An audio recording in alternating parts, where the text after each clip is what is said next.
Hello friends, welcome to online platform of ABC agro classes. जैसा कि आप सभी को इन्फॉर्मेशन है कि हमारे जो बेस कोर्स के जो बैच है जेट और आईसीआर के वो 8 अप्रैल से शुरू हो रहे हैं और एग्रीकल्चर सुपरवाइजर कृषि पर्यवेक्षक की भी मेगा टेस्ट सीरीज स्टार्ट हो रही है। तो आप हमें हमारे जो क्रैश कोर्स को ज्वाइन कीजिए और मेगा टेस्ट सीरीज को भी ज्वाइन कीजिए। टेस्ट सीरीज देने से ये फायदा रहता है कि जो भी थ्योरेटिकल चीजें हमने पढ़ी है उन्हें जब हम क्वेश्चन के फॉर्म में यहीं पे पेपर देके सोल्व कर लेते हैं तो एग्जाम में जो पेपर का फोबिया होता है, क्वेश्चन का फोबिया होता है, वो क्या होता है, उसका लेवल डिक्रीज होता है और हमारे क्वेश्चन सही होने की प्रोबेबिलिटी क्या हो जाती है, सही हो जाती है।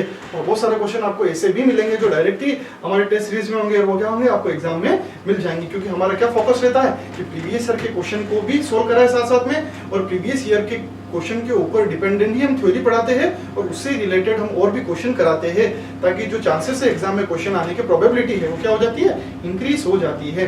तो जो आज का हमारा टॉपिक है वो है इक्विलिब्रियम कांस्टेंट। क्या टॉपिक है हमारा? Equilibrium constant. इक्विलिब्रियम कांस्टेंट और साथ साथ में अपन क्या पढ़ेंगे, फॉर्मूला ऑफ केपी और केसी। और उसके साथ साथ अपन क्या पढ़ेंगे कि ऐसे कौन कौन से फैक्टर होते हैं जो इक्विलिब्रियम कांस्टेंट को क्या करते हैं, प्रभावित करते हैं, इफेक्ट करते हैं। तो हमारा टॉपिक स्टार्ट करते हैं। क्या टॉपिक है हमारा? Equilibrium constant. क्या है इक्विलिब्रियम कांस्टेंट? इक्विलिब्रियम कांस्टेंट को समझने से पहले एक चीज हमें पता होनी चाहिए। क्या पता होनी चाहिए? Law of mass action. क्या पता होना चाहिए हमें? Law of mass action. क्या होगा? Law of mass action. तो देखिए लॉ ऑफ मास एक्शन क्या है, आपने सुना होगा लॉ ऑफ मास एक्शन के बारे में। सबसे पहले अपन देखेंगे लॉ ऑफ मास एक्शन। क्या देखेंगे अपन? Law of mass action. Law of mass action.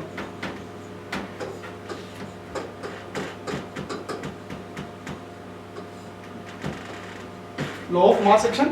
Law of mass action को हिंदी में क्या बोल सकते हैं? क्या बोल सकते हैं लॉ ऑफ मास एक्शन को? लॉ का मतलब होता है नियम और मास एक्शन का मतलब होता है कि द्रव्यमान सक्रियता का नियम। किसके? द्रव्यमान सक्रियता का नियम के बारे में बात करेंगे। तो किस तरीके से काम करता है लॉ ऑफ मास एक्शन? सबसे पहले लॉ ऑफ मास एक्शन दिया किसने? किसने दिया? हमें पता होना चाहिए किसने दिया। ये गुलबर्ग। किसने दिया? गुलबर्ग और वागे ने। किसने दिया? गुलबर्ग और वागे ने। हमें ये किसने दिया था? गुलबर्ग और वागे ने। गुलबर्ग और वागे ने दिया हमें ये। क्या दिया गुलबर्ग और वागे ने? लॉ ऑफ मास एक्शन के बारे में हमें किसने बताया? गुलबर्ग और वागे ने हमें इसके बारे में बताया। लॉ ऑफ मास एक्शन बोलता क्या है? लॉ ऑफ मास एक्शन कहता क्या है? लॉ ऑफ मास एक्शन के बारे में आपको पता होना चाहिए कि ये हमें बताता है, क्या बताता है हमें? ये हमें बताता है कि रेट ऑफ रिएक्शन। क्या मैं बोल रहा हूँ? Rate of reaction. Rate of reaction को मैं हिंदी में क्या लिखूंगा? अभिक्रिया की दर। क्या बोलूंगा मैं इसको? अभिक्रिया की दर। अभिक्रिया की जो दर होगी वो किसके डायरेक्टली प्रोपोर्शनल होती है? अभिक्रिया की जो दर है वो डायरेक्टली प्रोपोर्शनल होती है रिएक्टेंट के। किसके? रिएक्टेंट के directly proportional to active mass of reactant. Active mass of reactant को हिंदी में क्या बोलेंगे? अभिकर्मक का सक्रिय द्रव्यमान। किसके? अभिकर्मक के सक्रिय द्रव्यमान के ऊपर क्या होती है? रेट ऑफ रिएक्शन डिपेंडेंट होती है, डायरेक्टली प्रोपोर्शनल हो सकती है। तो मैं बोल सकता हूं कि अभिक्रिया की जो दर होती है वो किसके डायरेक्टली प्रोपोर्शनल होती है? Active mass of reactant. क्या लिखा मैंने? रिएक्शन नहीं, क्या है ये? रिएक्टेंट। क्या है ये? Active mass of reactant. Reactant को मैं क्या बोलता हूँ? रिएक्टेंट को मैं बोलता हूँ अभिकर्मक। ठीक है, क्या बोलता हूं मैं? अभिकर्मक। तो रिएक्टेंट के ऊपर क्या होती है? डिपेंडेंट होती है। अभिकारक भी बोल सकते हैं। ठीक है, रेट ऑफ जो रिएक्शन है किसके डायरेक्टली प्रोपोर्शनल होती है? Active mass of reactant. ठीक है, ये चीज हमें पता होनी चाहिए। ये एक पॉइंट है इसका, इसकी पूरी थ्योरी में हमें जाने की जरूरत नहीं, इस पॉइंट को हमें याद रखना है। ओके, अच्छा और बात कर सकते हैं रेट ऑफ रिएक्शन के बारे में। अच्छा, अब मैं इसको एक एग्जांपल की फॉर्म बताता हूँ। कैसे बताता हूँ एग्जांपल की फॉर्म में? चलो अपन देखते हैं। जैसे कि मैं अभी आपको बताऊं कि जैसे मेरे पास एक रिएक्शन है। क्या है मेरे पास? मेरे पास एक रिएक्शन है। वो रिएक्शन है मेरे पास जैसे कि ए है। क्या है मेरे पास? ए है। और कोई मेरे पास एक और रिएक्टेंट है, वो क्या है? बी है। और ये रिएक्टेंट एक प्रोडक्ट बनाते हैं। ये रिएक्शन जब मैं ये साइन बनाता हूँ, रिएक्शन आगे की तरफ मूव कर रही है, फॉरवर्ड मूव कर रही है। और ये साइन बनाता हूँ, रिएक्शन पीछे की तरफ, क्या? पीछे की तरफ बैकवर्ड मूव कर रही है। और इससे क्या बनते हैं? उत्पाद कौन कौन से बनते हैं? उत्पाद बनेंगे सीओडी। क्या बनेंगे? उत्पाद सीओडी। कौन कौन से रिएक्टेंट थे? ए और बी। और उत्पाद प्रोडक्ट क्या बने मेरे पास? सीओडी। तो मेरे रेट ऑफ रिएक्शन, क्या? रेट ऑफ रिएक्शन, अभिक्रिया की दर। क्या बोलूंगा मैं इसको? अभिक्रिया की जो मेरी दर है, रेट ऑफ मेरे पास जो है, रेट ऑफ मेरे पास जो रिएक्शन है वो मेरे पास रेट ऑफ रिएक्शन किसके डायरेक्टली प्रोपोर्शनल हो जाएगी? और लॉ ऑफ मास सेक्शन के हिसाब से ए और बी के मेरे पास क्या हो जाएगी, डायरेक्टली प्रोपोर्शनल हो जाएगी ये दोनों। तो इस तरीके से ये लॉ क्या करता है, काम करता है। ये सब चीजें इसलिए बतानी पड़ी कि जब मैं इक्विलिब्रियम कांस्टेंट आपको पढ़ाऊंगा तो इक्विलिब्रियम में सबसे पहले मैं ये चीज तो आपको बताऊंगा। तो ये साइन ये सब चीज आपको पता होना चाहिए। इसके बारे में अपन एक्टिव मास ऑफ रिएक्टेंट के बारे में भी कुछ चीजें देख लेते हैं। एक्टिव मास ऑफ रिएक्टेंट के बारे में भी देख लेते हैं। एक्टिव मास ऑफ रिएक्टेंट के बारे में क्या क्या देख सकते हैं अपन, देखो जैसे मैं बात करूं, जब मैं एक्टिव मास की बात करता हूं, किसकी बात करता हूं, एक्टिव मास की। तो एक्टिव मास जो शब्द है उसको कैसे रिप्रेजेंट करते हैं, उसको अपन ऐसे रिप्रेजेंट करते हैं। जैसे मैंने इस रिएक्शन में ए के दोनों तरफ ऐसे बॉक्स बनाए, ए के दोनों तरफ ऐसे बॉक्स बनाए, तो इस तरीके से अपन इसको रिप्रेजेंट करते हैं। क्या करते हैं, इस तरीके से रिप्रेजेंट करते हैं। तो इस एक्टिव मास किसको शो करता है, दर्शाते तो इसको इस तरीके से। ये शो क्या करता है, ये शो करता है मोलर सांद्रता। क्या शो करता है ये, मोलर सांद्रता।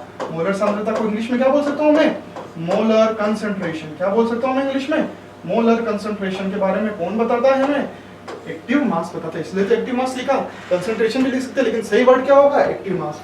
अच्छा, आपको पता होना चाहिए जो ठोस होते हैं, क्या होते हैं, जो ठोस होते हैं, जो सॉलिड होते हैं, उन जो सॉलिड होता है उसका जो एक्टिव मास होता है वो किसके बराबर होता है, 1 के बराबर। और जो जल होता है, क्या होता है, जो जल, शुद्ध जल जो होते हैं, उनका जो एक्टिव मास होता है वो भी किसके बराबर होता है, 1। इसका मतलब अगर कभी भी मुझे इक्वेशन में यहाँ पे नीचे जो मुझे स्टेट लिखी हो सकती है कि जो रिएक्शन है, रिएक्टेंट है, उत्पाद है, प्रोडक्ट है, वो गैस में है, सॉलिड में है और लिक्विड में है। तो अगर वो मेरे पास सॉलिड में है या जल की फॉर्म में लिक्विड में है तो मैं उनका एक्टिव मास क्या मानूंगा, 1 मानूंगा। आगे अपन इस चीज को देखेंगे। अच्छा, आगे की तरफ मूव करते हैं, आगे की तरफ मूव करते हैं। अपन मेन जो टॉपिक है इक्विलिब्रियम कांस्टेंट, पहले हमने बेस देख लिया। इक्विलिब्रियम कांस्टेंट की बात करेंगे। इक्विलिब्रियम कांस्टेंट किसकी बात करेंगे, इक्विलिब्रियम कांस्टेंट की बात करेंगे। इक्विलिब्रियम कांस्टेंट की बात करते हैं। इक्विलिब्रियम कांस्टेंट को हिंदी में क्या बोलते हैं ये भी पता होना चाहिए हमें। हिंदी में इसका नाम इतना पॉपुलर नहीं, फिर भी हमें पता होना चाहिए क्या नाम है हिंदी में इसका, साम्य स्थिरांक। क्या है, साम्य स्थिरांक। साम्य का मतलब होता है, क्या होता है, इक्विलिब्रियम, और स्थिरांक का मतलब कांस्टेंट। नाम से पता पड़ रहा है इक्विलिब्रियम कांस्टेंट। ये एक ऐसी कंडीशन होती है, क्या होती है इक्विलिब्रियम, बड़ा समझना, इसमें बहुत सारे कंफ्यूजन हो जाते हैं। कभी कोई बोलता है कि किसी टाइम पे, ऐसा कुछ नहीं होता है। इसमें होता है कि इक्विलिब्रियम कांस्टेंट एक ऐसी कंडीशन है या एक ऐसी स्टेज है रिएक्शन की कि उस स्टेज में जितने मॉलिक्यूल या जितने मोल रिएक्टेंट के उत्पाद में प्रोडक्ट में बदलते हैं, उतने ही मोल प्रोडक्ट के जो उत्पाद के किसमें बदलते हैं, रिएक्टेंट में बदलते हैं। तो उस स्टेज को क्या बोलते हैं, इक्विलिब्रियम कांस्टेंट। तो बिल्कुल कंफ्यूज नहीं होना, बड़ी सिंपल सी डेफिनेशन है। जितने मोल रिएक्टेंट के किसमें बदलेंगे, प्रोडक्ट में बदलेंगे, उत्पाद में बदलेंगे, उतने ही मोल उत्पाद के जो प्रोडक्ट के किसमें बदलेंगे, रिएक्टेंट के अंदर बदलेंगे। तो ये जो स्टेज जब आ जाएगी, जब जितने मोल उधर जा रहे हैं उतने मोल वापस बैकवर्ड रिएक्शन में आ रहे हैं, जितने मोल फॉरवर्ड में आगे जा रहे हैं, प्रोडक्ट बन रहा है, जितने मोल का रिएक्टेंट रिएक्शन करके उतने ही प्रोडक्ट वापस किसमें कन्वर्ट हो रहे हैं, रिएक्टेंट में कन्वर्ट हो रहे हैं। ऐसी जब कंडीशन, ऐसी जब स्टेज आ जाएगी तो उस स्टेज को क्या बोलेंगे, इक्विलिब्रियम स्टेज। और उस इक्विलिब्रियम स्टेज पे जो इस कांस्टेंट का हम उपयोग करते हैं, उस कांस्टेंट को क्या बोलते हैं, इक्विलिब्रियम कांस्टेंट। क्या बोलते हैं उसको, इक्विलिब्रियम कांस्टेंट। ये इक्विलिब्रियम कांस्टेंट ही देखना है अपन को। अब देखते हैं इक्विलिब्रियम कांस्टेंट को। तो लॉ ऑफ मास सेक्शन तो देख लिया है। तो सबसे पहले अपन एक रिएक्शन लिखते हैं। क्या रिएक्शन लिखेंगे, सबसे पहले मैंने एक रिएक्शन लिखेंगे, मैंने लिखे A + B। और इसको और सही तरीके से लिखने जाऊंगा तो मैं क्या लिख सकता हूँ, नंबर ऑफ मोल लगा देता हूँ, नंबर ऑफ मोल लगा देता हूँ। मैं लिखता हूँ जैसे मैंने लिखा है इसमें n मोल किसके है, A + n लगा दिया B के ऊपर भी, और ये दिया फॉरवर्ड का और ये साइन हुआ बैकवर्ड का। और मेरे पास क्या बना, n बना, क्या बना, C और प्लस n ही क्या बना मेरे पास, D का। मैं सबके n मोल क्यों लगाया, क्योंकि ये एक जनरल है। अगर मेरे पास 1 भी हो सकते, 2 भी हो सकते, 3 भी हो सकते, कुछ भी हो सकते हैं। तो ये जितने भी होंगे मैंने किससे रिप्रेजेंट किया, n से, ताकि आपको भी कंफ्यूज नहीं हो।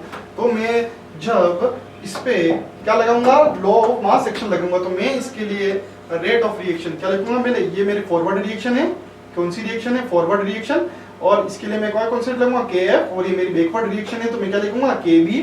मेरे को पता है इक्विलिब्रियम कांस्टेंट को मैं K से रिप्रेजेंट करता हूं, तो जो रिएक्शन आगे जा रही है उसके लिए Kf लगूंगा, जो रिएक्शन पीछे है उसके लिए क्या लगूंगा, Kb लगाऊंगा। तो रेट ऑफ फॉरवर्ड रिएक्शन मेरे पास क्या हो जाएगी, तो रेट ऑफ फॉरवर्ड रिएक्शन मेरे पास हो जाएगी, क्या हो जाएगी, rate of forward reaction is equal to, किसके इक्वल टू हो जाएगी, Kf के इक्वल टू हो जाएगी। कांस्टेंट आ जाएगा, जब मेरे पास डायरेक्टली प्रोपोर्शनल का साइन हटेगा क्या आ जाएगा मेरे पास, कांस्टेंट। और जैसे मेरे पास A है तो जो भी नंबर ऑफ मोल है वो A के ऊपर चला जाएगा, और ये जो बी रिएक्टेंट है इसकी एक्टिव मास मैंने लिख दी, और जो भी इसका नंबर ऑफ मोल है n, तो क्या चला जाएगा, ऊपर चला जाएगा। इसको हम स्मॉल a इन n की जगह क्या लिख सकते हैं, मैं मोल का लिख सकता हूँ, स्मॉल a भी लिख सकता हूँ, स्मॉल b भी लिख सकता हूँ, स्मॉल d भी लिख सकता हूँ, स्मॉल c और स्मॉल d भी लिख सकता हूँ, लेकिन n एक जनरल है, हमें हमेशा याद रहने में क्या हो जाएगा, इजी हो जाएगा, ठीक है। और वैसे ही मैंने क्या लिखा, रेट ऑफ बैकवर्ड रिएक्शन भी मैं लिख सकता हूँ कि बैकवर्ड, जब मैं बैकवर्ड रिएक्शन की बात करूंगा तो रिएक्शन इधर से उधर जाएगी, तो जब मेरी रिएक्शन, देखिए ध्यान से, जब मैं बैकवर्ड रिएक्शन की बात कर रहा हूं तो मेरी रिएक्शन कहां से जा रही है, इस साइड से, प्रोडक्ट से कहां जा रही है, रिएक्टेंट की ओर जा रही है। इसका मतलब इस वाले बैकवर्ड रिएक्शन में मेरे लिए ये किसकी तरह कार्य करेंगे, अब ये मेरे प्रोडक्ट नहीं रहे, अब ये मेरे बैकवर्ड रिएक्शन के अंदर क्या हो गए, रिएक्टेंट, और ये क्या हो गया, उत्पाद, प्रोडक्ट हो गया। तो इसके लिए जो मेरे पास जो Kb होगा, क्या होगा, Kb, तो वो मैं किसके बराबर लिखूंगा, वो मैं लिखूंगा c की पावर n, और d की पावर भी मैं क्या लिख लूंगा, n। ये मेरे पास क्या होगी, फॉरवर्ड रिएक्शन और बैकवर्ड रिएक्शन आ गई। अच्छा, इस रिएक्शन को मैंने क्या नंबर दे दिया, इसको मैंने 1 नंबर दे दिया, इसको मैंने क्या दे दिया, 2 नंबर दे दिया। अब मुझे क्या करना है, इक्वेशन 1 को किससे डिवाइड करूंगा, मैं इक्वेशन 2 से डिवाइड करूंगा। इक्वेशन 1 को मैं किससे डिवाइड करूंगा, इक्वेशन 2 से। देखते हैं कैसे डिवाइड करेंगे। अच्छा, इक्वेशन 1 को 2 से डिवाइड करने से पहले आपको एक चीज पता होनी चाहिए। क्या चीज पता होनी चाहिए, जैसे कि मैंने आपको बताया इक्विलिब्रियम कंडीशन पे क्या हो जाती है, जितने मोल जो रिएक्टेंट है उसके प्रोडक्ट में कन्वर्ट होते हैं, उतने ही मोल प्रोडक्ट उत्पाद के किस में कन्वर्ट होते हैं, रिएक्टेंट में। इसका मतलब जो रेट ऑफ फॉरवर्ड रिएक्शन हो जाती है वो किसके बराबर हो जाती है, रेट ऑफ बैकवर्ड रिएक्शन के बराबर हो जाती है। ये बात हम समझ गए। इसका मतलब इसकी जो रिएक्शन की जो रेट है फॉरवर्ड रिएक्शन की, वो किसके बराबर हो जाएगी, बैकवर्ड रिएक्शन के। अब अपन क्या करेंगे, अब अपन करेंगे कि जो फर्स्ट इक्वेशन है उसको किससे डिवाइड करेंगे, सेकंड इक्वेशन से डिवाइड करेंगे। कैसे डिवाइड करेंगे देखते हैं। सेकंड इक्वेशन से जब अपन डिवाइड करेंगे तो अपन क्या देखेंगे, मैं देखूंगा तो सबसे पहले डिवाइड करेंगे। तो डिवाइड करने से पहले, जबकि मैंने आपको बताया कि रिएक्शन फॉरवर्ड और बैकवर्ड दोनों की क्या होगी, सेम हो गई, तो डिवाइड किस तरीके से करेंगे, तो ये लिखने की भी आपको जरूरत नहीं है, आपको पता होना चाहिए फर्स्ट रिएक्शन क्या है और सेकंड रिएक्शन क्या है, हमको पता होगी। फिर मैं लिखूंगा KF, क्या लिखूंगा, KF A की पावर n, और क्या लिखा इधर b लिखा, फिर इसकी पावर भी n किसके बराबर हो जाएगी, मैंने भी आपको बताया इक्विलिब्रियम कंडीशन पे किसके बराबर हो जाएगा, बैकवर्ड रिएक्शन फॉरवर्ड के, इसकी पावर भी क्या थी मेरे पास n, और d की पावर भी मैंने क्या कहा, मोल माने d के भी n, ठीक है। जब दोनों बराबर हो गई तो अब मैं क्या कर सकता हूँ, मेरे को कांस्टेंट से मतलब है, तो KF है, इसको नीचे भेजूंगा और इसको क्या भेजूंगा, इधर भेजूंगा। तो मेरे पास जो KF होगा क्या होगा, KF और KB, और याद रखना वेरी वेरी वेरी इंपॉर्टेंट, इस फॉरवर्ड रिएक्शन क्या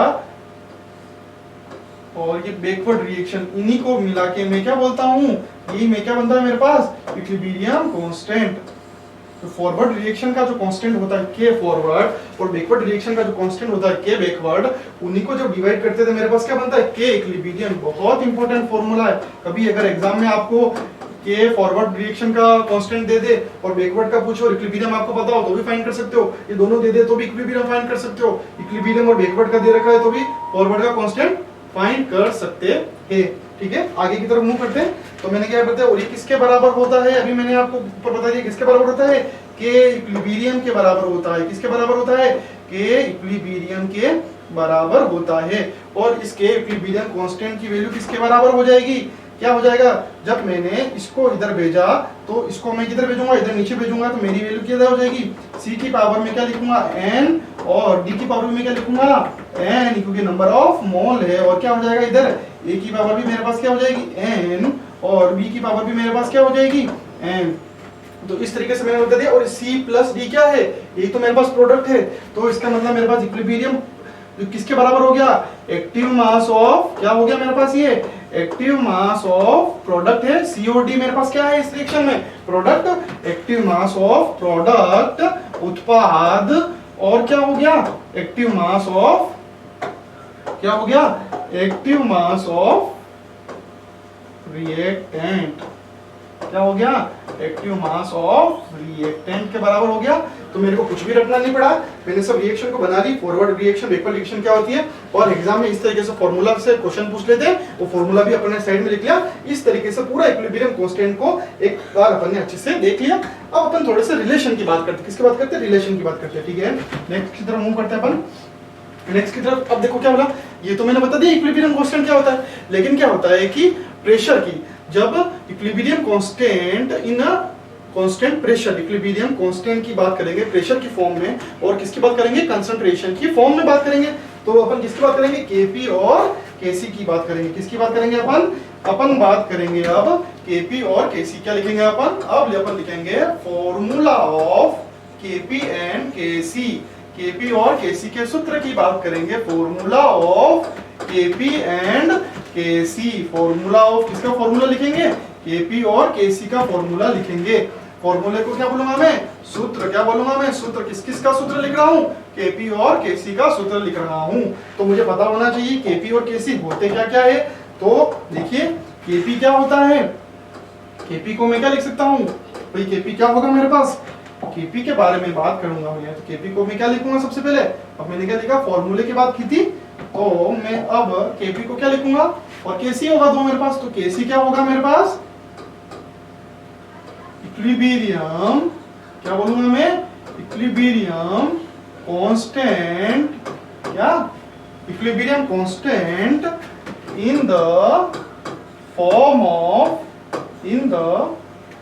ऑफ कंसंट्रेशन। हिंदी में मैं क्या लिख सकता हूं इसको, साम्य, क्या लिख सकता हूं, साम्य स्थिरांक। क्या लिख सकता हूं, साम्य स्थिरांक। साम्य स्थिरांक होगा किसके रूप में, साम्य स्थिरांक सांद्रता के रूप में, सांद्रता के रूप में। क्या बोला मैंने, equilibrium constant in the form of concentration, और क्या लिखा मैंने, सांद्रता के रूप में। क्या है, साम्य स्थिरांक किसके रूप में बात कर रहा हूं, सांद्रता के रूप में बात कर रहा हूं। इसलिए सांद्रता को मैं सी से रिप्रेजेंट करता हूं, तो मैंने केसी को भी क्या लिखा, ये के आगे क्या लगा दिया, सी। इसका मतलब मैं किसकी बात कर रहा हूं, सांद्रता की बात कर रहा हूं, किसके, साम्य स्थिरांक के रेस्पेक्ट में, ये तुलना में।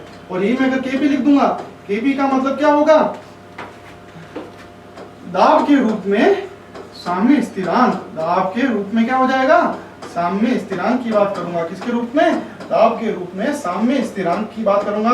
तो जब मैं किसकी बात करूंगा, केपी की बात करूंगा, तो मैं इंग्लिश में क्या लिख सकता हूं इसको, इंग्लिश में लिख सकता हूं कि equilibrium constant in the form of क्या, in the form of pressure, in the form of pressure. दाब के रूप में क्या है, साम्य स्थिरांक, केपी लग दिया, और के का मतलब तो साम्य स्थिरांक है, सी लगा दिया, तो किसके रूप में, सांद्रता के रूप में। के का मतलब क्या है, साम्य स्थिरांक, इक्विलिब्रियम कांस्टेंट, और पी लगा दिया तो किसके रूप में, प्रेशर के रूप में, दाब के रूप में। बड़ी सिंपल सी चीज थी, आपको समझ में आ गई।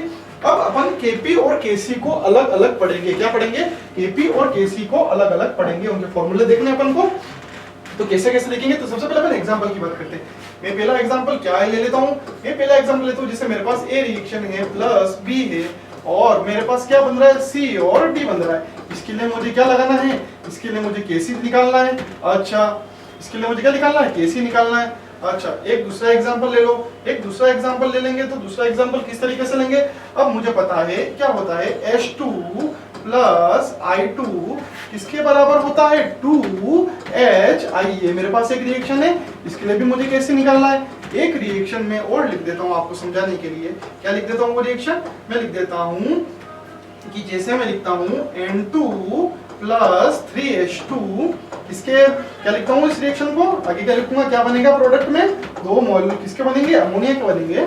और इसके लिए भी मुझे क्या निकालना है, केसी निकालना है। इसके लिए भी मुझे क्या निकालना है, केसी, केसी निकालना है। तो किस तरीके से निकालेंगे, केसी क्या हो जाएगा, मैंने अभी आपको बताया किसकी फॉर्म में निकालना है, सी का मतलब सांद्रता की फॉर्म में। मतलब क्या हो जाएगा इसका मतलब, इसका मतलब हो जाएगा एक्टिव मास ऑफ प्रोडक्ट। क्या हो जाएगा, एक्टिव मास ऑफ प्रोडक्ट, उत्पाद का की जो मास की सक्रियता होगी, क्या हो जाएगा, active mass of product divide by active mass of, क्या हो जाएगा, reactant. Active mass of reactant, क्या हो जाएगा, एक्टिव मास ऑफ रिएक्टेंट। बड़ी सिंपल सी चीज बताई थी इक्विलिब्रियम में, सेम वैसे हो जाएगा। क्यों, क्योंकि अपन सांद्रता की फॉर्म में बात करें, सांद्रता के लिए हमेशा अपन क्या यूज करते हैं, एक्टिव मास किसको रिप्रेजेंट करता है, मोलरता की फॉर्म में सांद्रता को रिप्रेजेंट करता है, मोलर फॉर्म में तो एक्टिव मास ऑफ प्रोडक्ट की बात करते हैं। और ये किसके बराबर हो जाएगा, ये बराबर हो जाएगा, प्रोडक्ट में मेरे पास क्या है, सी, और क्या है, डी, और मेरे पास रिएक्टेंट में क्या है, ए, और क्या है मेरे पास रिएक्टेंट में, बी। तो हो गया पूरा। केसी की वैल्यू कैसे फाइंड कर दी? तो अब ओरिजिनल रिएक्शन देख लो, एग्जाम में इस तरीके की रिएक्शन आती है, इसके लिए मुझे केसी फाइंड करना है। तो यहाँ पे मेरे पास क्या है रिएक्टेंट में HI, तो मैं क्या लिख दूंगा सबसे पहले HI, फिर मैं चेक करूंगा कि HI के आगे कुछ नंबर है क्या। हाँ, HI के आगे 2 लगा हुआ है, इसका मतलब नंबर ऑफ मोल कितने हैं HI के? 2 मोल है। बड़ा सिंपल सा है।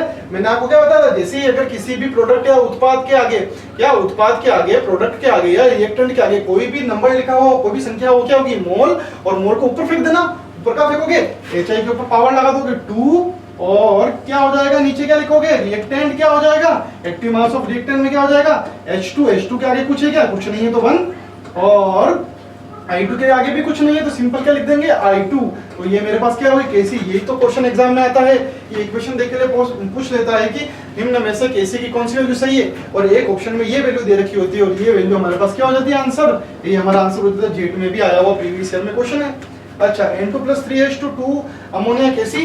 तो इसमें क्या करते हैं, इसके लिए भी इसमें देखते हैं, क्या देखेंगे? अमोनिया लिख देंगे, प्रोडक्ट में अमोनिया है मेरे पास। अब अमोनिया के आगे 2 मोल है तो 2 मोल को ऊपर रख देंगे, पावर लगा देंगे। अच्छा, नीचे क्या है मेरे पास? N2 एज इट इज लिख दूंगा, और इसके ऊपर भी मुझे पावर लगानी है तो मैं क्या लिख दूंगा? H के आगे भी कितना है पावर? 3, आगे भी पावर कितनी लगा दूंगा? 3 लगा दूंगा। तो ये मेरे पास क्या हो गया? केसी के बारे में मैंने अच्छे से देख लिया। वैसे के वैसे केपी के बारे में भी देख लेते हैं। बस केपी में क्या देखना है अपन को? प्रेशर देखना है। तो केपी के लिए मैं सिंपल लिख दूंगा, केपी क्या होगा मेरे पास? Partial pressure. कौन सा प्रेशर? Partial pressure. कौन सा pressure? Partial pressure of reactant. किसका? रिएक्टेंट, अभिकारक। Partial pressure of reactant. और क्या होगा? पार्शियल प्रेशर ऑफ क्या हो जाएगा? पार्शियल प्रेशर ऑफ प्रोडक्ट, उत्पाद। इसकी बात कर रहा हूं, पार्शियल प्रेशर ऑफ उत्पाद। उत्पाद की बात कर दूंगा केपी में। तो ठीक है, जैसे मैं आपको 2-3 रिएक्शन से अपन समझ सकते हैं इसको। कैसे समझेंगे पार्शियल प्रेशर को? देख लो, बड़ी अच्छी चीज है। जैसे कि मैंने आपको बताया कि एक रिएक्शन मैंने लिखी है एग्जांपल की फॉर्म में। क्या लिखी है? एक रिएक्शन मैंने लिखी, पहली रिएक्शन मैंने लिखी, क्या लिखी? 2SO2 किसकी फॉर्म में? गैस की फॉर्म में। मैं स्टेट को बताता जाऊंगा साथ में। और क्या बन रहा है? 2, अच्छा कैसे? 2 mole of SO2 plus O2 भी रिएक्शन करेगा, क्या बनेगा मेरे पास? 2 मोल ऑफ SO3। क्या? सल्फर डाइऑक्साइड रिएक्शन के ऑक्सीजन के साथ क्या बनेगा? SO3 बना। तो मेरे को इसके लिए पार्शियल प्रेशर फाइंड करना है। तो इसके लिए जो मैं केपी की वैल्यू लिखूंगा, क्या लिखूंगा? केपी की वैल्यू लिखूंगा। क्या लिखूंगा मैं? पार्शियल प्रेशर ऑफ SO3 लिखूंगा, नीचे SO3 और ऊपर क्योंकि मेरे पास 2 है तो मैं क्या लग दूंगा? स्क्वायर लगा दूंगा। ओके, तो नंबर ऑफ मोल आएगा वो क्या लगाएगा? पावर में। और SO2 के लिए मेरे पास क्या पावर लगी हुई है? 2, वापस पावर 2 लगा दूंगा। SO2 प्लस O2 के आगे कोई नंबर ऑफ मोल है क्या? O2 के आगे कोई नंबर ऑफ मोल नहीं है तो O2 के आगे क्या आ जाएगा? 1 आ जाएगा। तो O2 की पावर 1 का 1 सिंपल। तो इसके लिए भी मैं क्या लिख सकता हूँ?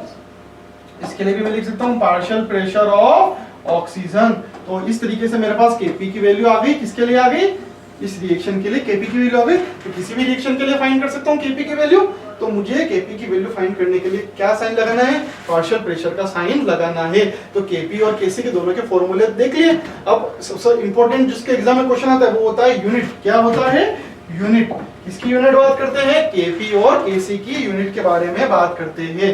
क्या बात करेंगे अपन बात करेंगे यूनिट ऑफ, क्या बात करेंगे? यूनिट ऑफ केपी एंड केसी। क्या?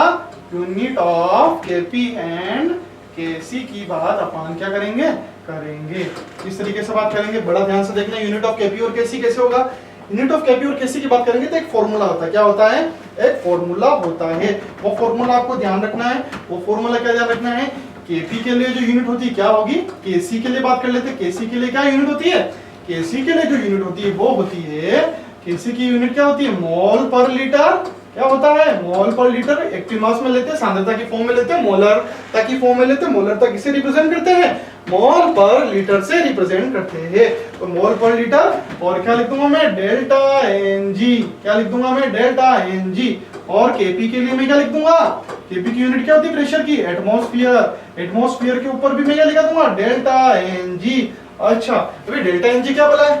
डेल्टा Ng को बोलता हूं मैं, क्या बोलता हूं मैं, गैसियस मोल, क्या बोल रहा हूं मैं, गैसियस मोल ऑफ रिएक्टेंट, किसके लिए, gaseous mole of product minus gaseous mole of reactant, क्या, गैसियस मोल ऑफ रिएक्टेंट, पहले प्रोडक्ट में से माइनस करना है रिएक्टेंट को, गैसियस मोल ऑफ रिएक्टेंट, ये मेरे पास क्या हो गया, ये मेरे पास हो गया डेल्टा Ng जिसकी मैं बात कर रहा हूं, वो मेरे पास क्या हो गया, gaseous mole of product minus gaseous mole of reactant. Hindi में क्या बोल सकता हूं कि उत्पाद के गैसीय मोल के अंदर से क्या घटाना है आपको, अभिकारक के गैसीय मोल को क्या करना है, घटाना है, रिएक्टेंट के गैसीय मोल को क्या करना है, घटाना है। एग्जांपल देख के अच्छे से समझ लेते हैं केपी और केसी को, कैसे समझेंगे केपी और केसी की यूनिट को। अच्छा देख लेता हूं मैं केपी और केसी की यूनिट को किस तरीके से देखूंगा मैं, केपी और केसी की यूनिट को देख लो मैं, तो मैं देखता हूं केपी और केसी में क्या देखता हूं मैं एक एग्जांपल लेता हूं आपके सामने। क्या लिया मैंने, एक एग्जांपल लिया मैंने, ठीक है, एग्जांपल लिया केपी और केसी का, जिसे मैंने आपको एक रिएक्शन दे दी, क्या रिएक्शन दे दी, मैंने आपको रिएक्शन दे दी N2 प्लस 3H2, क्या बनेगा मेरे पास, अमोनिया, कितने मोल, 2 मोल ऑफ अमोनिया बनेगा। ये सब गैसीय स्टेट में होते हैं, नाइट्रोजन गैस, हाइड्रोजन गैस और क्या बनती है, अमोनिया गैस, तीनों गैसीय स्टेट में होते हैं। अब मुझे कोई पूछेगा कि यूनिट ऑफ केसी, क्या बोलेगा मुझे, बताओ भाई साहब इसकी यूनिट ऑफ केसी क्या है, तो मैं क्या बताऊंगा, इसकी यूनिट ऑफ केसी क्या होगी, इसकी यूनिट ऑफ केसी होगी, तो मैं देखूंगा ये, हाँ मेरे पास मोल पर लीटर तो मुझे लिखना ही है। अच्छा अब मेरे को क्या करना है, प्रोडक्ट के मोल में से क्या करना है, प्रोडक्ट के जो गैसीय मोल होंगे उसमें से मुझे रिएक्टेंट अभिकारक के गैसीय मोल को क्या करना है, घटाना है। तो प्रोडक्ट के गैसीय मोल कितने हैं, 2, अच्छा माइनस, और ये क्या है, रिएक्टेंट के गैसीय मोल कितने हैं, 3 तो हाइड्रोजन के आगे लगा हुआ है और एक किसके आगे लगा हुआ है, नाइट्रोजन के आगे, तो 3 और 1 कितना होगा, 4, कितना होगा 4, तो मेरे पास क्या हो जाएगा, मोल पर लीटर कितना आ जाएगा, मोल पर लीटर की पावर कितनी आ जाएगी, -2, कितनी आ जाएगी, -2, ठीक है। और एक एग्जांपल ले लेते हैं, अच्छा क्या ले लेते हैं एग्जांपल अपन, जैसे मैं ले लेता हूं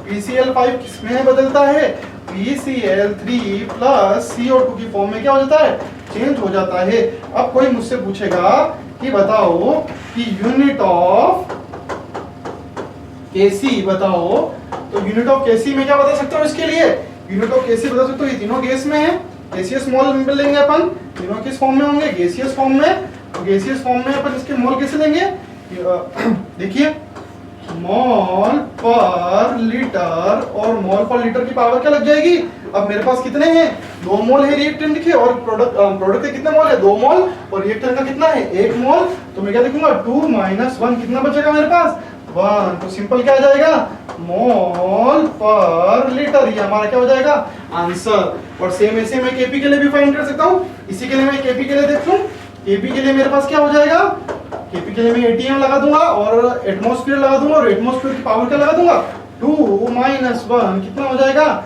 एटमॉस्फेयर की पावर कितनी हो जाएगी, 1, ये मेरे पास आंसर होगा। सेम ऐसे ही एटमॉस्फेयर की पावर क्या हो जाएगी, -2। तो इस तरीके से मैं केपी और केसी की यूनिट भी क्या कर सकता हूँ, फाइंड कर सकता हूँ। नेक्स्ट की तरफ मूव करते हैं, यूनिट के बारे में भी मैंने देख लिया, केपी और केसी की, और क्या क्या देख लिया था मैंने, फॉर्मूला भी देख लिया केपी और केसी का, अच्छा यूनिट देख लिया मैंने फॉर्मूला देख लिया। अब मेरे पास क्या देखना कि ऐसे कौन कौन से फैक्टर है जो क्या है, केपी और केसी को सिंपल सी बात बोले इक्विलिब्रियम कांस्टेंट को प्रभावित करते हैं, क्या, इक्विलिब्रियम कांस्टेंट साम्य स्थिरांक को, इक्विलिब्रियम कांस्टेंट को प्रभावित करने वाले क्या बात कर रहा हूं मैं, कारक की बात कर रहा हूं, या इंग्लिश में क्या बोलूंगा, फैक्टर की बात कर रहा हूं। कौन कौन से फैक्टर है जो इक्विलिब्रियम कांस्टेंट को प्रभावित करते हैं, बड़ा कंफ्यूजिंग है, इसमें सब कंफ्यूज होते हैं, कैसे ध्यान रखना है, केवल 2 चीजें हैं, कितनी चीजें, केवल 2 चीजें हैं, केवल टेम्परेचर और मतलब ताप, टेम्परेचर, क्या बोलूंगा मैं इसको हिंदी में, ताप बोलूंगा, क्या बोलूंगा, ताप है, और क्या है, पैटर्न ऑफ रिएक्शन, क्या है मेरे पास, पैटर्न ऑफ रिएक्शन, ये दोनों चीजें ही मेरे पास एसी है। पैटर्न का मतलब क्या होगा, किस तरीके से रिएक्शन मूव करती है, पैटर्न ऑफ रिएक्शन, ये दोनों चीजें हैं जिसपे क्या है, साम्य स्थिरांक डिपेंड करता है। मैं इक्विलिब्रियम कंडीशन की बात नहीं कर रहा हूँ, मैं इक्विलिब्रियम कांस्टेंट की बात कर रहा हूँ। इक्विलिब्रियम कांस्टेंट केवल दो चीजों पर डिपेंड करता है, इसका मतलब इन दो चीजों के अलावा जो भी होगा उन पर डिपेंड करेगा या नहीं करेगा। तो किन किन पे डिपेंड नहीं करता है वो भी हमें पता होना चाहिए। किन किन पे डिपेंड नहीं करता है इक्विलिब्रियम कांस्टेंट, क्या मेरे पास प्रेशर पे डिपेंड करेगा, नहीं करेगा। क्या मेरे पास वॉल्यूम पे डिपेंड करेगा इक्विलिब्रियम कांस्टेंट, बिल्कुल नहीं करेगा। क्या इनर्ट गैस पे करेगा, इनर्ट गैस पे करना चाहिए कि तुम्हारे हिसाब से नहीं करेगा। क्यों, क्योंकि आप लोगों को पता है कि केवल टेम्परेचर और पैटर्न ऑफ रिएक्शन पे ही क्या करता है, डिपेंड। इसके अलावा ऑप्शन में कुछ भी दे रखा हो, जैसे ऑप्शन में आपको क्या दे रखे होगे, कंसंट्रेशन भी दे रखे हो, तो भी कंफ्यूज नहीं होना, इस पे भी क्या नहीं करेगा, डिपेंड नहीं करेगा। केवल दो चीजों पे डिपेंड करता है, दो चीजों पे डिपेंड करता है तो इसका मतलब इंपॉर्टेंट है। दोनों चीजों को अलग अलग अपन इंडिविजुअल पढ़ लेते हैं। क्या ध्यान रखेंगे इसके, अगला पॉइंट देखते हैं कि टेम्परेचर पे कैसे इक्विलिब्रियम कांस्टेंट डिपेंड करता है, किस पे डिपेंड करता है, टेम्परेचर पे कैसे करता है। तो देख लेते हैं टेम्परेचर पे किस प्रकार से करेगा। तो टेम्परेचर की बात करेंगे, किसकी बात करेंगे अपन, टेम्परेचर की बात करेंगे। टेम्परेचर में किस किस तरह से देखेंगे। अच्छा, टेम्परेचर कितने प्रकार के होते हैं, टेम्परेचर होते हैं दो टाइप के। कितने टाइप के होते हैं, दो टाइप के। कौन से होंगे, एक तो होगा एक्सोथर्मिक प्रोसेस होगा, रिएक्शन दो तरीके से मूव करती है, एक तो एक्सोथर्मिक प्रोसेस और एक होती है एंडोथर्मिक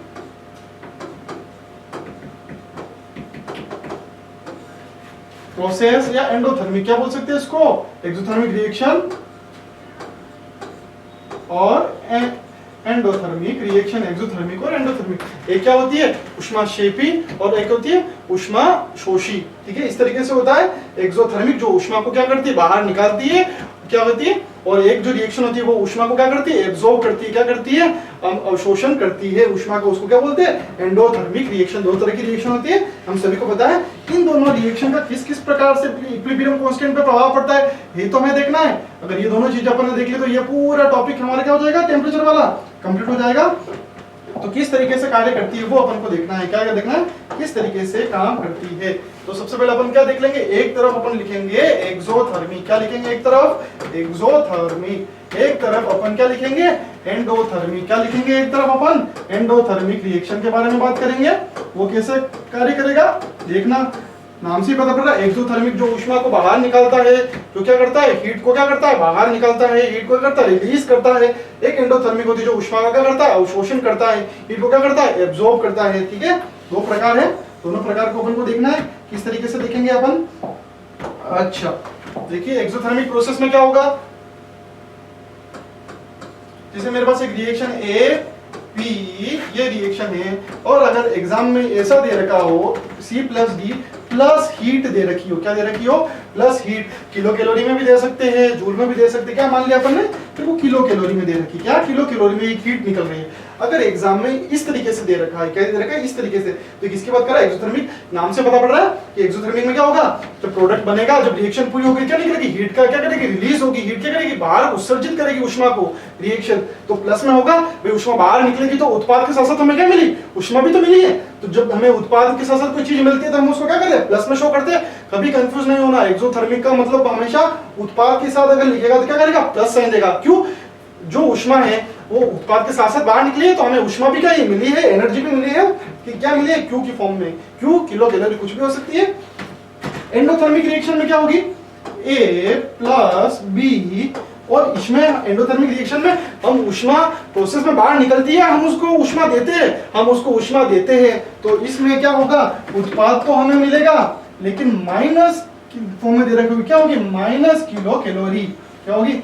अच्छा, लेकिन अगर किसी रिएक्शन में अगर सिंपल ए प्लस बी और आपके सामने लिखा हो सी प्लस डी और सिंपल ब्रैकेट बंद करके डेल्टा एच के आगे अगर लिखा हो माइनस, तो ये माइनस शो करता है फेंकने का। माइनस मतलब कुछ नुकसान हुआ, किसका नुकसान हुआ, ऊष्मा का। कब नुकसान होगा, जब ऊष्मा को अपन ने क्या लिखा, बाहर फेंका, उत्सर्जित किया, रिलीज किया, तो उसमें डेल्टा क्या होगा, माइनस होगा, डेल्टा एच।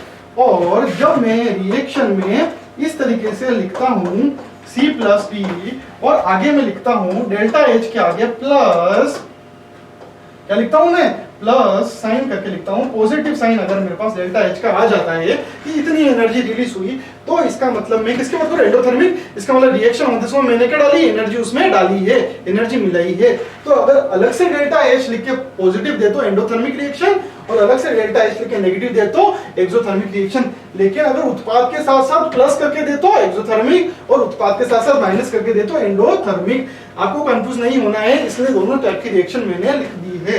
किस किस तरह से कार्य करेगी रिएक्शन। अच्छा, अब अपन को पढ़ना क्या है, अब अपन को देखना है कि इसका प्रभाव क्या, इसका प्रभाव इक्विलिब्रियम कांस्टेंट पे केपी और केसी पे किस तरीके से होता है। क्या होगा, अपन को पता होना चाहिए कि जब अपन टेम्परेचर को क्या करते हैं, इंक्रीज करते हैं, बढ़ाते हैं, तो जो एक्सोथर्मिक रिएक्शन के है, जो रिएक्शन है वो बैकवर्ड गति करती है, मतलब पीछे की ओर गति करती है, बैकवर्ड मूव करती है। क्या करती है रिएक्शन, बैकवर्ड मूव करती है। और क्या होता है, जब अपन इसमें टेम्परेचर को बढ़ाते हैं एंडोथर्मिक में, तो हमारे पास जो रिएक्शन होगी वो रिएक्शन कहाँ गति करेगी, हमारे पास रिएक्शन कहाँ गति करेगी, फॉरवर्ड डायरेक्शन में। बहुत बहुत बहुत इंपॉर्टेंट पॉइंट मैं आपको बता रहा हूँ, फॉरवर्ड डायरेक्शन में क्या करेगी, गति करेगी, फॉरवर्ड मूव करेगी। एक ही बात है, इसको और डिटेल में देखते हैं, और डिटेल में इसको समझते हैं। क्या समझना है इसमें अपने को कि भाई मैंने ये क्यों लिखा टेम्परेचर का,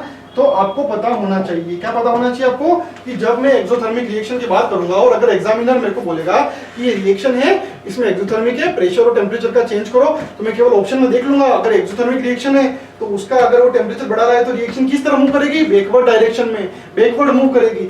और अगर कोई एंडोथर्मिक रिएक्शन दे रखी है और बोल रहा है कि मैं उसका तापमान बढ़ा रहा हूं, तो वो रिएक्शन कहाँ मूव करेगी, फॉरवर्ड डायरेक्शन में, आगे की डायरेक्शन में। याद रखने की ट्रिक बताता हूँ, एंडो मतलब एंडोथर्मिक रिएक्शन में अपन क्या करते हैं, रिएक्शन देते हैं। जब अपन कोई चीज देते हैं तो रिएक्शन क्या करेगी, आगे जाएगी। अपन ने किसको कुछ दिया तो काम मूव कर रहा है, आगे मूव कर रहा है। और एक्सोथर्मिक में से चीजें क्या हो जाती है, निकल जाती है मतलब कम हो जाती है, कम हो जाती है तो कहाँ जाएगा, वापस पीछे जाएगा। कहाँ जाएगा, पीछे। तो ये ट्रिक हमेशा याद रखना, ये चीज हमेशा समझने की चीज है। जब टेम्परेचर बढ़ेगा तो एक्सोथर्मिक रिएक्शन काम मूव करेगी बैकवर्ड डायरेक्शन में, जब भी टेम्परेचर बढ़ेगा तो एंडोथर्मिक रिएक्शन काम मूव करेगी फॉरवर्ड डायरेक्शन में। तो केपी और केसी पे क्या प्रभाव पड़ेगा, केपी को मैं क्या रिप्रेजेंट करता हूं, केपी बराबर मैं लिखता हूं सी की पावर एन डी की पावर एन, मतलब प्रोडक्ट की बात करता हूं। मुझे मोल लिखने की अभी कोई भी जरूरत नहीं है, सिंपल फॉर्म में लिख देता हूं सी और डी, और रिएक्टेंट मैंने लिख दिया, मान लिया ए और बी। तो अगर मेरी रिएक्शन बैकवर्ड मूव कर रही है, इसका मतलब मेरी प्रोडक्ट की मात्रा क्या हो रही है, कम हो रही है, और मेरा जो केपी होगा इसका मतलब वो भी क्या होगा, कम होगा। क्योंकि अगर ऊपर कम हो जाएगा तो केपी की वैल्यू भी क्या आएगी, कम आएगी। और अगर इस साइड बात करूं, एंडोथर्मिक की बात करूं, तो मेरे पास क्या होगा, सी डी प्रोडक्ट लिखा मैंने और रिएक्टेंट लिखा ए और बी। और अब मैं आपको बता रहा हूं कि क्या है, जब टेम्परेचर बढ़ाएंगे तो रिएक्शन कहाँ मूव करेगी, फॉरवर्ड डायरेक्शन में। मतलब उत्पाद जो प्रोडक्ट होगा वो बढ़ेगा तो केपी भी क्या होगा, बढ़ेगा। Very very very important. अगर आपको एग्जाम में क्वेश्चन पूछता है कि एक्सोथर्मिक रिएक्शन है, मैं टेम्परेचर को बढ़ाऊंगा तो रिएक्शन क्या होगी, बैकवर्ड मूव करेगी, पता होना चाहिए। क्यों, एनर्जी निकल गई, तो याद करने की ट्रिक समझ गए, एनर्जी निकल गई तो मतलब कहाँ जाएगी, वापस बैकवर्ड जाएगी। और अगर ये बैकवर्ड जाएगी तो केपी भी क्या हो जाएगा, कम हो जाएगा। इसका मतलब एक्सोथर्मिक मतलब निकलना, मतलब नुकसान होने का मतलब क्या होगा, बैकवर्ड और डिक्रीज, बैकवर्ड और डिक्रीज। बैकवर्ड मतलब पीछे की तरफ, और केपी में क्या हो जाएगा, डिक्रीज। किसमें याद रखना है, एक्सोथर्मिक में। एंडोथर्मिक में कैसे याद रखोगे, मतलब मैं ऊर्जा को क्या कर रहा हूँ, डाल रहा हूँ, दे रहा हूँ रिएक्शन को, तो रिएक्शन फॉरवर्ड अच्छी तरह आगे बढ़ेगी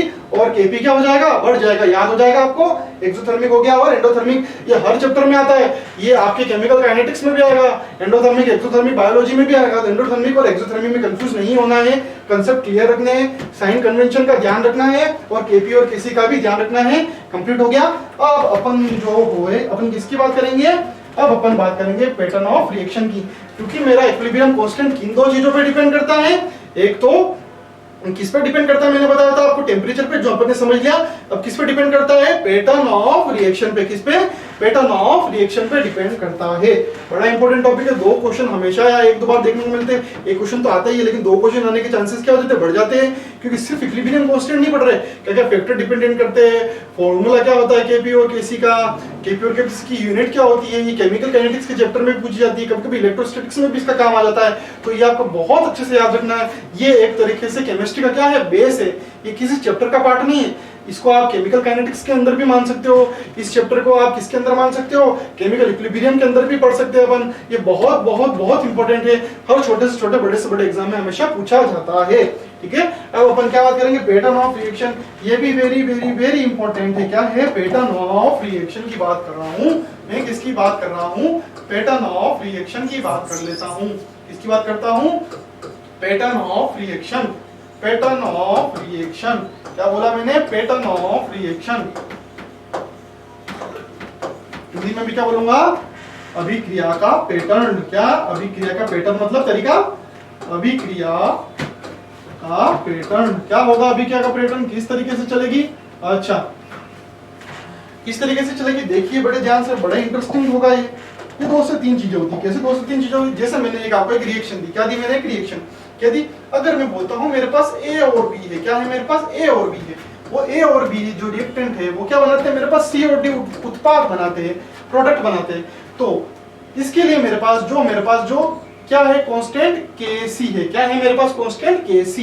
और अगर मुझे बोलते हैं मैं इस रिएक्शन को उल्टी कर लूं, क्या कर लूं, इस रिएक्शन को उल्टी C+D कर लूं, और अब मुझे कोई बोले A और B इधर लिख लूं, अब मुझे बोले कि अब इसका इक्विलिब्रियम कांस्टेंट फाइंड करो। क्या करो, फाइंड करो। तो ऐसी स्थिति में मैंने क्या कर दिया, मैंने रिएक्शन को उल्टा कर दिया। क्या कर दिया, उल्टा। तो ऐसी स्थिति में जो नया इक्विलिब्रियम कांस्टेंट Kc अगर आपको फाइंड करने के लिए, तो वो किसके बराबर हो जाएगा, K मतलब 1/, Kc के बराबर हो जाएगा। ये वेरी वेरी वेरी इंपॉर्टेंट है, ये आपको याद रखना है। क्या याद रखना है, एक बार वापस सुन लो कि एक इक्वेशन दे रखी है, A प्लस बी किया किसमें बदल रही है, क्या उत्पाद बना रही है, C+D उत्पाद बना रही है, और उसका जो इक्विलिब्रियम कांस्टेंट है वो Kc दे रखा है, और C+D वापस जब मैंने इसको उल्टा कर दिया तो जो प्रोडक्ट है वही सेड आ गया, और जो रिएक्टेंट है वही सेड आ गया। अब मैं आपसे पूछता हूं कि इसका Kc डैश आप ज्ञात करो। तो इसका जो Kc डैश है वो क्या हो जाएगा, 1/Kc। इसका उल्टा मैं क्या कर दूंगा, 1/, मैं कर दूंगा। कैसे होगा, इसका एक एग्जांपल देख लेता हूं, इसका एक उदाहरण देख लेता हूं। इसका उदाहरण किस तरीके से देखूंगा मैं, इसका एग्जांपल देखूंगा मैं। जैसे मैंने एक रिएक्शन लिखी, क्या रिएक्शन लिखी मैंने रिएक्शन लिखी आपके पास 2SO2 प्लस O2 क्या बना रहा है मेरे पास, 2 मॉलिक्यूल किसके बनाएगा, SO3 के। अब मैं बोलता हूं जो इसका Kc है, क्या है इसका जो Kc है वो है मेरे पास 4, और मैं बोलता हूं आपको, ये क्वेश्चन एग्जाम में आते हैं, भले आपके जेट हो, ICR हो, मास्टर्स डिग्री करो, ये क्वेश्चन तो बेसिकली हर एग्जाम में पूछे ही जाते हैं, ये आइडिया होना चाहिए आपको। अब मैं इसको रिएक्शन को उल्टी कर लेता हूं, 2 मोल SO3 हो जाएगा। क्या बनेगा, ये 2 मोल बनेगा SO2 प्लस 1 मोल क्या बनेगा, ऑक्सीजन। उल्टा कर दिया। अब मुझे पूछता है Kc डैश फाइंड करो, इसका क्या फाइंड करो, Kc डैश मुझे फाइंड करना है।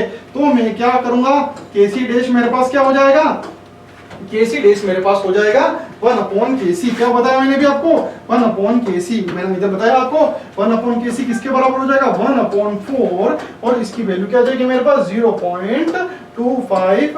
और ऑप्शन में आपको ऑप्शन इस तरीके से दे रखे होंगे, Kc dash equal to 1, option A, option B क्या दे रखा होगा, Kc dash equal to 0.25, option C दे रखा होगा 0.5, और ऑप्शन डी दे रखा होगा 2। तो हमारा सही आंसर क्या हो जाएगा, 0.25 हमारा आंसर हो जाएगा। अच्छा, नेक्स्ट इक्वेशन की तरफ मूव करते हैं। ये तो एक पैटर्न हो गया, दूसरा पैटर्न देख लेते हैं। इसमें दूसरा पैटर्न क्या देखते हैं अपन, दूसरा पैटर्न अपन देखते हैं। दूसरा पैटर्न में अपन को ध्यान रखना है, दूसरे पैटर्न में आपको क्या ध्यान रखना है, दूसरे पैटर्न में ध्यान रखना है, जैसे मेरे पास एक रिएक्शन है A प्लस B, और क्या बना रहा है ये प्रोडक्ट, क्या उत्पाद बना रहा है, C+D, और इसके पास कोई है Kc कांस्टेंट है, इसका क्या है, इक्विलिब्रियम कांस्टेंट Kc।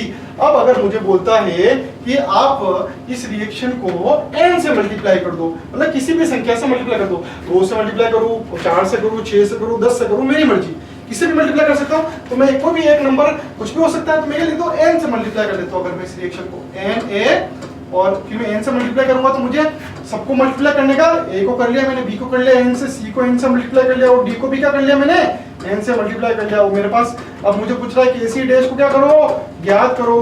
तो ऐसी कंडीशन में जो मेरा Kc डैश हो जाएगा, वो Kc डैश की वैल्यू क्या हो जाएगी, Kc डैश की वैल्यू हो जाएगी Kc, और उसकी पावर क्या हो जाएगी, n। क्या हो जाएगी Kc की पावर, n। ये आपको ध्यान रखना है, क्या ध्यान रखना है, Kc डैश क्या हो जाएगी, Kc की पावर n। एक एग्जांपल भी देख लेते हैं इसका। एग्जांपल क्या देखेंगे अपन, बड़े ध्यान से देखना है एग्जांपल।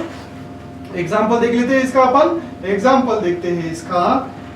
एक बड़ा फेमस एग्जाम्पल ले लेते हैं इसमें, जैसे कि मैं बात करूं, क्या बात करूं, एक H2 है, क्या है H2 I2 के साथ रिएक्शन करके 2 मोल किसके बना रहा है, HI के बना रहा है। और इसका जो मैंने केसी दे रखा है, इसका केसी कुछ भी मान लो, इसका केसी में मान लेता हूं 3 है, ठीक है। और अगर मेरे पास 2H क्या बना रहा है मेरे पास, वापस 2 से मल्टीप्लाई कर दो इस पूरी रिएक्शन को, क्या हो जाएगा 2H2 2I2, और 2HI को मैं 2 से मल्टीप्लाई करूंगा, कितना आ जाएगा 4HI। तो मेरे पास केसी डैश की वैल्यू मुझसे पूछी, वो मुझे फाइंड करनी है। क्या फाइंड करनी है, केसी डैश की वैल्यू फाइंड करनी है। तो इस केसी डैश की वैल्यू क्या फाइंड करूंगा मैं, तो ये केसी डैश मेरे पास कितना हो जाएगा, केसी की पावर n, और केसी की पावर n क्या है, केसी की पावर क्या है मेरे पास, केसी क्या है 3, और मैंने किससे मल्टीप्लाई किया n, n क्या है मेरे पास 2, 3 की पावर 2, मेरे पास क्या आंसर आ जाएगा 9। मेरा आंसर क्या आ जाएगा 9। चारों ऑप्शन में से एक को टिक कर लोगे। इस तरीके से अपन को दूसरा पैटर्न भी अपन ने समझ लिया है। अब अपन तीसरा पैटर्न समझते, क्या समझते हैं अपन, तीसरा पैटर्न। 3 पैटर्न समझेंगे, फिर उन तीनों की मिक्सिंग होगी, क्या होगी, उन तीनों की मिक्सिंग। किस तरीके से तीसरा पैटर्न होगा, तीसरा पैटर्न देखना। अब मैंने क्या कर दिया, पहले बार तो मैंने रिएक्शन को उल्टा कर दिया, तो 1 केसी हो गया। दूसरी बार रिएक्शन से मल्टीप्लाई कर दिया n से, तो केसी की पावर क्या लिख दी मैंने, n लिख दी। अब मैं क्या करूंगा, डिवाइड कर लूंगा। क्या करूंगा, अब डिवाइड करूंगा। कैसे डिवाइड करूंगा, जैसे मेरे पास a है, क्या है मेरे पास a है, और क्या है मेरे पास b है, और क्या बना रहा है मिला के c प्लस b।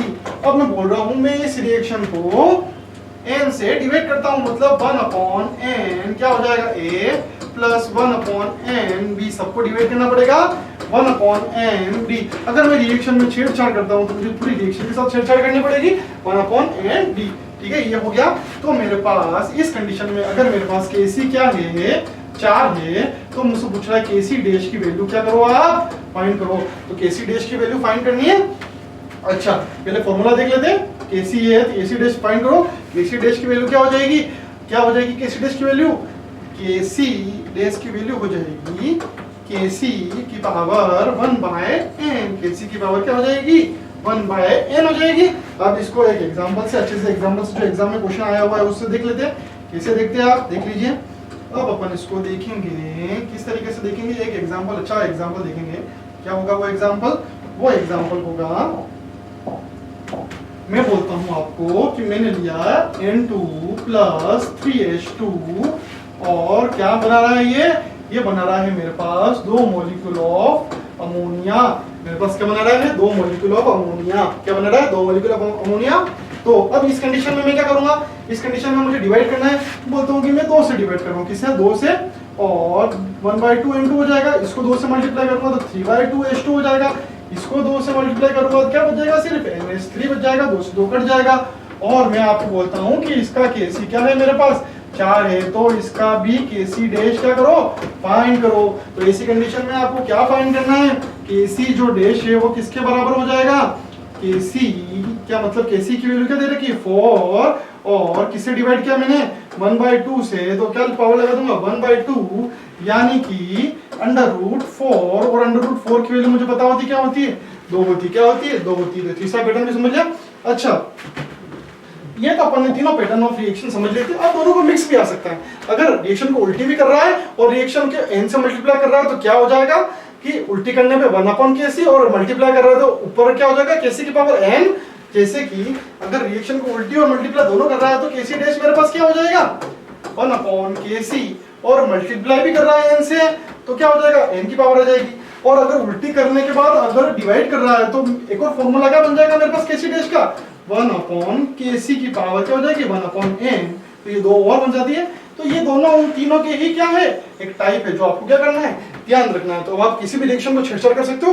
अगर उल्टी दे रखी है तो पहले 1/kc लिख दो, फिर उल्टी करने के बाद 1/kc लिख दिया, फिर देख लो मल्टीप्लाई भी कर रहा है, मल्टीप्लाई कर रहा है पावर लगा दो, और डिवाइड कर रहा है क्या करो 1/n लगा दो, ठीक है। इस तरीके से अपन फाइंड कर सकते हैं। एक लास्ट चीज और देख लो, बड़ी इंपॉर्टेंट चीज है, वो भी क्या है, वो चीज मेरे पास इस तरीके से है। क्या कहेगी मेरे पास, कोई मुझे बोलता है कि आप क्या बोलता है रिलेशन फाइंड करो, किसमें रिलेशन बिटवीन केपी एंड केसी के बीच में क्या संबंध हो सकता है, ये बताओ। केपी केसी पढ़ तो रहे हैं, दोनों के बीच में क्या संबंध होगा, आप उस संबंध के बारे में समझाओ। कैसे समझाएंगे अपन उस संबंध के बारे में, अपन सबसे पहले बताएंगे उनको कि जो फॉर्मूला होगा क्या होगा, Kp equal to Kc RT delta Ng। क्या है, डेल्टा Ng। आपको पता है डेल्टा Ng क्या है, जो उत्पाद के जो गैसीय मोल है उसमें से रिएक्टेंट के गैसीय मोल को माइनस करते हैं तो क्या आता है, डेल्टा Ng। ये हमने पहले बड़े अच्छे से देख लिया। और आर क्या है, यूनिवर्सल गैस कांस्टेंट, सार्वत्रिक गैस नियतांक। इसकी वैल्यू क्या क्या हो सकती है, 8.3 joule mole inverse, kilo inverse, mole inverse, kelvin inverse. और क्या हो सकती है, 2 किलो कैलोरी के फॉर्म में भी हो सकती है, 2 केल्विन मोल इनवर्स और केल्विन इनवर्स। और क्या हो सकती है, 0.0823 भी हो सकती है। किसकी फॉर्म में, वो किसके होंगे, लीटर, एटीएम। और लीटर और एटीएम की फॉर्म में होगी, क्या लिख सकते हैं उसको, तीनों यूनिट को मैं आपके लिए लिख लेता हूँ। क्या हो सकती है, एक तो 8.3 हो सकती है, ये किस फॉर्म में होगी, 8.314 क्या हो सकती है, जूल हो सकता है, मोल इनवर्स होगा। और आगे मैं क्या लिख दूंगा, केल्विन इनवर्स। ठीक है। और अगर मेरे पास वैल्यू अगर मुझे लीटर में पूछे तो 0.083 कर दूंगा। और मेरे पास क्या हो जाएगा, लीटर, एटमॉस्फेयर, और इधर क्या हो जाएगा, मोल इनवर्स और केल्विन इनवर्स। और मुझे अगर कैलोरी में पूछे तो क्या हो जाएगा, 2 कैलोरी, मोल इनवर्स और केल्विन इनवर्स। इस फॉर्म में लिख दूंगा मैं। तो मेरे को तीनों वैल्यू याद होनी चाहिए। आर की किसकी वैल्यू है, ये तीनों वैल्यू, आर की तीनों वैल्यू है। ठीक है। इस फॉर्मूले को अप्लाई कैसे करेंगे, इस फॉर्मूले को अप्लाई करने के लिए देख लो आप इस फॉर्मूले को कैसे अप्लाई करोगे, कैसी, ये रिलेशन आपको अच्छे से याद होना चाहिए। इसके अपन 3 टुकड़े कर देंगे। कितने टुकड़े कर देंगे, 3 टुकड़े कर देंगे। 3 टुकड़े कैसे करेंगे, या तो मेरे पास डेल्टा Ng पॉजिटिव हो, Kp में जो उत्पाद के गैसियस मोल में से रिएक्टेंट के गैसियस मोल माइनस कर रहा हूं वो पॉजिटिव हो, या मेरे पास वो डेल्टा Ng क्या हो, डेल्टा Ng की वैल्यू मेरे पास क्या हो, 0 हो, या मेरे पास डेल्टा Ng की वैल्यू क्या हो, नेगेटिव हो। क्या हो, नेगेटिव हो। तो कैसे देखेंगे, जिससे पॉजिटिव वाला देख लेते हैं, जिससे मैंने आपको बताया, क्या बताया मैंने आपको भी थोड़ी देर पहले एक एग्जांपल बताया था। PCl5 किसमें बदलता है, PCl3 प्लस Cl2 में बदलता है। तो ऐसी स्थिति में क्या हो जाएगा, मेरे पास डेल्टा Ng की वैल्यू, डेल्टा Ng प्रोडक्ट का कितना है, 2, और रिएक्टेंट का कितना है, 1, तो 2 - 1 कितना हो जाएगा, 1 डेल्टा Ng की वैल्यू हो जाएगी। तो मेरे पास जो Kp हो जाएगा, वो Kp क्या हो जाएगा, Kc RT, और क्या हो जाएगा, पावर में क्या लग जाएगा, 1। इसका मतलब जो मेरा Kp है वो Kc को RT से मल्टीप्लाई करने के बाद आता है। इसका मतलब जो मेरा Kp है वो किससे बड़ा है, Kc से बड़ा है। ये चीज आपको याद रखनी है, डेल्टा Ng अगर पॉजिटिव हो। दूसरी कंडीशन क्या ले सकता हूं मैं, एक एग्जांपल और बताया था आपको, H2 प्लस I2 क्या बनाता है, 2HI बनाता है। क्या बनाता है, 2HI बनाता है। तो क्या करना है आपको, डेल्टा Ng कितना हो जाएगा इसके लिए, 2 - 2, इधर भी 2 मोल है, उधर भी 1 और 1 कितना, 2 मोल, क्या हो जाएगा, 0। तो Kp किसके बराबर हो जाएगा, Kc के बराबर हो जाएगा। क्यों होगा, RT की पावर 0, किसी भी संख्या के ऊपर 0 पावर लगाने से वो आंसर क्या आ जाता है, 1 आ जाता है। तो Kp क्या हो जाएगा, मेरा Kc के बराबर हो जाएगा। तीसरा देखो, डेल्टा Ng नेगेटिव किस तरीके से होगा, ये जो मेरे पास रिएक्शन है क्या होगी, PCl5 ले ली, H2 और I2 वाली रिएक्शन ले ली। एक मैं ले लेता हूं N2 प्लस 3H2, क्या बनाता है मेरे पास, 2 मॉलिक्यूल ऑफ अमोनिया बनाता है। इसके लिए मेरे पास डेल्टा Ng की वैल्यू क्या होगी, प्रोडक्ट में तो मेरे पास 2 मोल है, और रिएक्टेंट में मेरे पास 3 और 1 4 मोल है। तो 2 - 4 कितना होगा, -2 होगा। तो मेरे पास Kp क्या हो जाएगा, Kc और RT की पावर -2। तो मैं क्या लिख सकता हूं उसको, Kp बराबर Kc RT का स्क्वायर। इसका मतलब Kc को डिवाइड करने के बाद प्राप्त होता है। तो ऐसी कंडीशन में जो मेरा Kc होगा वो किससे बड़ा होगा, Kp से बड़ा होगा। तो 2 चीजें याद रखनी है कि अगर डेल्टा Ng नेगेटिव होगा तो मेरे पास Kc किससे बड़ा होगा, Kp से, और डेल्टा Ng पॉजिटिव होगा तो मेरे पास Kp किससे बड़ा होगा, Kc से बड़ा होगा। दोनों अलग अलग चीजें हैं, बड़ा अच्छे से इसको याद कर लेना। तो आज के टॉपिक में हमने क्या क्या पढ़ लिया, बहुत सारी चीजें पढ़ ली। इस सारी चीजों से बहुत सारे क्वेश्चन आते हैं, बड़े ध्यान से चीजों को देखना। एग्जाम हमारा कंपटीशन है, तो हमको क्या सिर्फ शॉर्ट पॉइंट ध्यान रखने, क्या क्या इक्विलिब्रियम कांस्टेंट का फॉर्मूला क्या होता है, भी आपको फॉर्मूला याद होना चाहिए। Active mass of product upon active mass of reactant, और अगर मैं यूनिट की बात करूं तो यूनिट कैसे निकालोगे, मोल पर लीटर के ऊपर डेल्टा एनजी या एटीएम के ऊपर डेल्टा एनजी, एक दूसरा इंपॉर्टेंट फॉर्मूला। तीसरा इंपॉर्टेंट क्या चीज है, ये चीज है डेल्टा एनजी पॉजिटिव नेगेटिव होता है तो केपी और केसी का क्या रिलेशन होता है, पॉजिटिव में तो केपी बड़ा होता है केसी से, और नेगेटिव वाले में जो होता है वो क्या होता है, केसी बड़ा होता है, किससे होता है, केपी से बड़ा होता है, किससे बड़ा होता है, केपी से बड़ा होता है। इस तरीके से आपको याद रखना है। तो हमने देखा आपने चैप्टर को कितने अच्छी तरीके से डिटेल में अपन ने पढ़ लिया, और इसी तरीके से डिटेल में चैप्टर को पढ़िए, क्वेश्चन को सोल्व कीजिए। हमारी टेस्ट सीरीज में भी हम क्वेश्चन सोल्व करा रहे हैं हमारे बैच में, हमसे जुड़िए, चैनल को लाइक कीजिए, सब्सक्राइब कीजिए, कमेंट सेक्शन में लिखिए आपको क्या और टॉपिक पढ़ना है, किससे क्वेश्चन सोल्व करना है, क्या टॉपिक आपको हार्ड लगता है, वो टॉपिक आपको ऑनलाइन कराया जाएगा। हमारे चैनल को लाइक कीजिए, सब्सक्राइब कीजिए। हमारे 8 तारीख से जो बैच स्टार्ट हो रहा है उस बैच का पार्ट बनिए। Thank you so much.